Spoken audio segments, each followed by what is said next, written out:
Hi friends, good morning. তো দেখো, এখন যাচ্ছি আমি টুম্পাকে খুঁজতে। আর এই যে গদু আমার পেছন ধরেছে, তো ওর তো মনের আনন্দে আমার সাথে নাচতে নাচতে যাচ্ছে। যে হোক, টুম্পাকে কি আমাদের এখানে গলিতে পায়ে মেরেছে, তো ওর পা খুঁড়িয়ে খুঁড়িয়ে হাঁটছে, ওর পায়ে ব্যথা। ও কোথায় গেছে ওকে ভয়ে, আর আমি খুঁজে পাচ্ছি না ও ভয়ে কোথায় বসে আছে গিয়ে।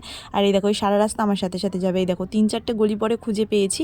আর ওর এখানটা কি হয়েছে বলো তো, ওর এখানটা না 2-3 দিন আগেও একটা পাশে একটা পাড়ায় গেছিলো, অন্য কুকুর কামড়ে দিয়েছে, ওর দাঁত বসিয়ে দিয়েছে, আর ওখান থেকে ফুটো হয়ে মানে পুরো পোকা হয়ে মানে বাজে গন্ধ বেরোচ্ছিলো। আর এখন দেখো অনেকটা কমে গেছে, কারণ আমি 3 বেলা করে ওকে এই ওষুধগুলো দিচ্ছি। তাই দেখো, এটা তো আমাদের পার্সোনাল বাড়ির কুকুর না, দেখেই বুঝতে পারছো রাস্তার কুকুর। কিন্তু কি বলো তো, এত ভালোবাসি তো ভীষণ খারাপ লাগে গো।